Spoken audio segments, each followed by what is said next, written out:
Gita account classes. चलिए आज हम accounting treatment of revaluation of assets and reassessment of liability का सारा ट्रीटमेंट आज क्लियर करेंगे। ये जो हमारा टॉपिक है स्टूडेंट, ये हमारा चैप्टर 3, चैप्टर 4 और चैप्टर 5। चैप्टर 3 हो गया change in profit sharing ratio, chapter 4 हो गया एडमिशन ऑफ अ पार्टनर, और चैप्टर आपका 5 हो गया आपका रिटायरमेंट और डेथ भी हो जाएगा इसमें, रिटायरमेंट और डेथ। हर केस में हमारा रिवैल्यूएशन अकाउंट सेम हम लोग प्रिपेयर करते हैं, मैंने हर केस में एडमिशन चैप्टर में, फिर रिटायरमेंट एंड डेथ में, और चैप्टर 3 में रिवैल्यूएशन का ट्रीटमेंट सेम होता है। तो चलिए देखते हैं हम लोग accounting treatment of revaluation of assets and reassessment of liabilities. देखिएगा, फर्स्ट हमारा है कि value of assets decrease.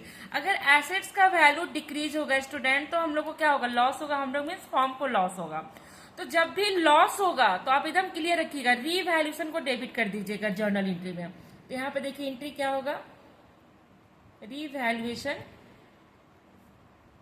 Account DR to assets. अब एसेट्स का जो भी नेम मेंशन होगा क्वेश्चन में, प्लांट तो प्लांट अकाउंट, मशीन तो मशीन, फर्नीचर तो फर्नीचर, जो भी एसेट्स दिया रहेगा, ठीक है, उसी को हम लोग यहाँ पर मेंशन करेंगे। अब चलिए देखिएगा, सेकेंड है if value of assets increase. अगर एसेट्स का वैल्यू इंक्रीज होगा स्टूडेंट, तो आपको पता है ना हम लोग को क्या होगा, यानी फॉर्म को क्या होगा, गेन होगा, और इस केस में लॉस हुआ था। अब गेन होगा तो हम एंट्री क्या पास करेंगे, जब भी गेन होगा तो रिवैल्यूएशन क्रेडिट हो जाएगा। तो हो जाएगा हमारा एसेट्स, बाय नेम लिखेंगे, एसेट्स का जो भी नाम दिया रहेगा, assets account debit to revaluation account.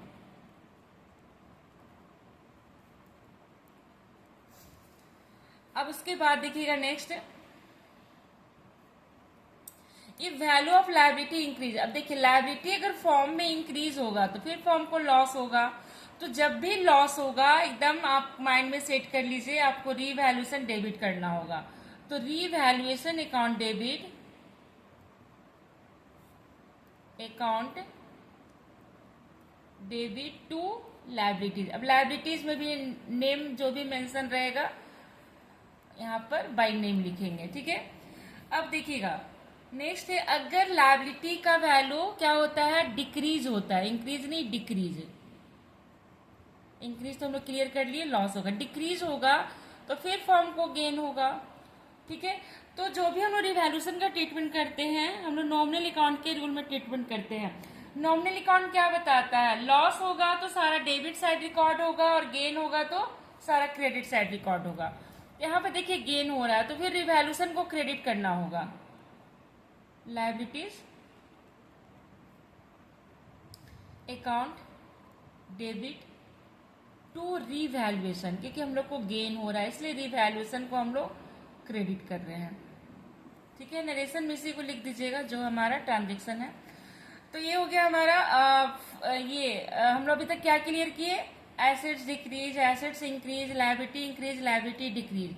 अब चलिए नेक्स्ट हम लोग, अब देखिएगा फॉर अनरिकॉर्डेड एसेट्स। अगर अनरिकॉर्डेड एसेट्स है, अनरिकॉर्डेड एसेट्स स्टूडेंट आपको हमेशा एडजस्टमेंट में मिलेगा, जो कि हमारा क्या बैलेंस शीट में नहीं गिवन रहेगा। तो ये अनरिकॉर्डेड एसेट्स हो गया। अब हम लोग इसको क्या करेंगे, रिकॉर्ड करेंगे। तो रिकॉर्ड करेंगे तो फॉर्म में क्या होगा, एसेट्स इंक्रीज होगा। तो जब एसेट्स इंक्रीज होगा तो फॉर्म के लिए क्या है, फायदा है। तब हमारा यहाँ पे एंट्री क्या होगा, अनरिकॉर्डेड एसेट्स। अब देखिए अनरिकॉर्डेड एसेट्स का भी नेम मेंशन रहेगा, ठीक है, तो उसका नाम लिखेंगे, अनरिकॉर्डेड एसेट्स टू रिवैल्यूएशन। और नरेशन हम लोग नरेशन में लिखेंगे अनरिकॉर्डेड एसेट्स आर रिकॉर्ड, ठीक है। अब देखिएगा फिर अनरिकॉर्डेड लायबिलिटी। तो इस केस में क्या होगा, अब हमारा अनरिकॉर्डेड लायबिलिटी जो पहले से बैलेंस शीट में रिकॉर्ड नहीं है, अब अनरिकॉर्डेड हमारा कुछ लायबिलिटी अनरिकॉर्डेड बता रहे हैं, तो उसको हम क्या करेंगे, रिकॉर्ड करेंगे। अब रिकॉर्ड करेंगे तो हमारा लायबिलिटी इंक्रीज हो जाएगा। तो लायबिलिटी इंक्रीज होगा तो फॉर्म को फिर लॉस होगा। तो एंट्री क्या होगा, रीवैल्यूएशन। जब भी लॉस होगा तो रीवैल्यूएशन को डेबिट करेंगे टू अनरिकॉर्डेड लायबिलिटी।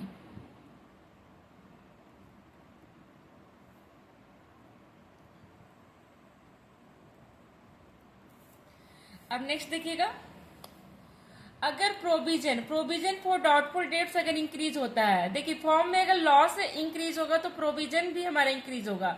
अगर कोई डेटर्स हम लोग को पैसा नहीं दिया और हमारा क्या हो गया, बैड डेट्स हो गया, तो प्रोविजन भी हमारा बढ़ेगा। तो देखिएगा, प्रोविजन जब भी इंक्रीज होगा तो ये भी एक तरह का लायबिलिटी होता है, तो हम लोग को फिर लॉस होगा, तो फिर रिवैल्यूएशन डेबिट।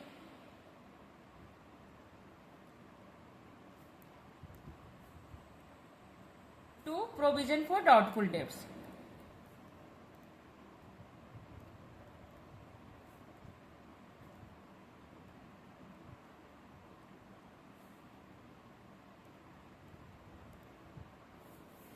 अब देखिएगा,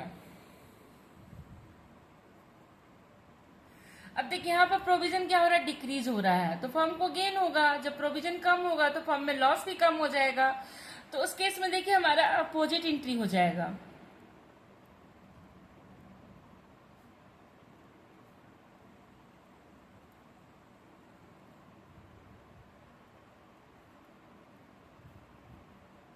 टू रिवैल्यूएशन अकाउंट।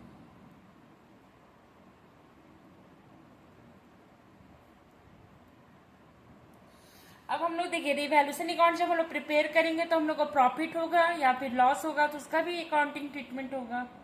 अब देखिएगा, अगर प्रॉफिट होगा रिवैल्यूएशन अकाउंट से, तो हम लोग देखिए जब भी प्रॉफिट होगा तो तब यहाँ पर रिवैल्यूएशन डेबिट होगा, क्योंकि प्रॉफिट हमेशा डेबिट साइड में हमारा अमाउंट आता है। क्योंकि अगर इनकम एक्सेस होगा तभी प्रॉफिट होगा, तो क्रेडिट साइड अगर एक्सेस होगा तो प्रॉफिट डेबिट साइड आएगा, और अगर डेबिट साइड एक्सेस होगा तो प्रॉफिट नहीं आएगा, तब उस केस में लॉस आएगा, लॉस क्रेडिट साइड आएगा। तो जब भी हम लोग को प्रॉफिट होगा, ठीक है, प्रॉफिट ऑन रिवैल्यूएशन होगा, तो हम क्या करेंगे, उस प्रॉफिट को पार्टनर में डिस्ट्रीब्यूट कर देंगे। तो इसका एंट्री होगा, देखिए प्रॉफिट डिस्ट्रीब्यूशन का होगा revaluation account debit to old partner. देखिए अगर आप एडमिशन चैप्टर प्रिपेयर कर रहे हैं स्टूडेंट, तो यहाँ पर ओल्ड पार्टनर होगा, और अगर आप रिटायरमेंट चैप्टर प्रिपेयर कर रहे हैं तो वहां पर ऑल होगा, सभी पार्टनर को बांटेंगे। तो चैप्टर 3 में हम लोग ओल्ड पार्टनर का यूज करेंगे, चैप्टर 4 मीन्स एडमिशन में हम लोग ओल्ड पार्टनर का ही यूज करेंगे, और चैप्टर 5 अगर रिटायरमेंट और डेथ में जाते हैं तो ऑल पार्टनर यहाँ पर यूज करेंगे, सभी पार्टनर को। और हमेशा ओल्ड रेशियो से ही डिस्ट्रीब्यूट होता है, जहां पे डिस्ट्रीब्यूशन का बात आता है वहां पर ओल्ड रेशियो ही हम लोग यूज करते हैं, ठीक है, चाहे चैप्टर 3 है, चैप्टर 4 है, चैप्टर 5 है। तो ये हो गया हमारा प्रॉफिट का ओल्ड पार्टनर में डिस्ट्रीब्यूट हो जाएगा ओल्ड रेशियो से।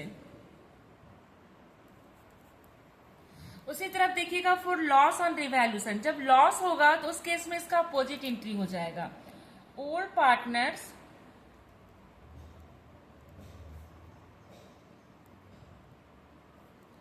Account debit to revaluation account. अब यहाँ देखिए फिर सेम होगा, अगर एडमिशन चैप्टर आप प्रिपेयर करें तो ओल्ड पार्टनर, चैप्टर 3 अगर प्रिपेयर करें यानी change in profit sharing ratio तो ओल्ड पार्टनर, रिटायरमेंट अगर आप प्रिपेयर करें तो ऑल, डेथ में भी ऑल होगा, ठीक है। तो ये हमारा था जर्नल एंट्री किसका, रिवैल्यूएशन का। देखिएगा रिवैल्यूएशन अकाउंट यानी हम लोग जब लेजर प्रिपेयर करेंगे स्टूडेंट, तो एकदम कुछ नहीं करना। देखिए जो भी फॉर्म को लॉस हो रहा है, यानी हम लोग यहाँ पर लेजर हमेशा नॉमिनल अकाउंट से रिवैल्यूएशन अकाउंट प्रिपेयर करते हैं। तो नॉमिनल अकाउंट बताता है कि फॉर्म को लॉस होगा तो डेबिट साइड, गेन होगा तो क्रेडिट साइड। तो देखिएगा एसेट्स अगर डिक्रीज होगा, टू एसेट्स डिक्रीज, ठीक है, बाई एसेट्स इंक्रीज, एसेट्स का वैल्यू अगर इंक्रीज होगा, by liability decrease,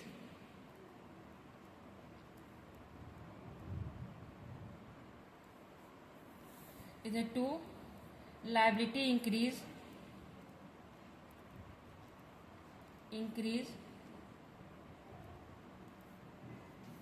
to provision increase, provision for doubtful debts increase by provision for doubtful debts decrease by unrecorded assets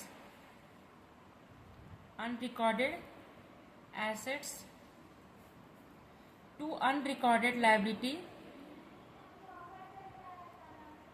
unrecorded liabilities.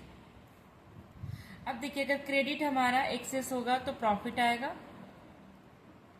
ये profit को हम लोग क्या करेंगे, देखिएगा प्रॉफिट आएगा इधर, अगर क्रेडिट एक्सेस होगा तो प्रॉफिट आएगा, ध्यान दीजिएगा।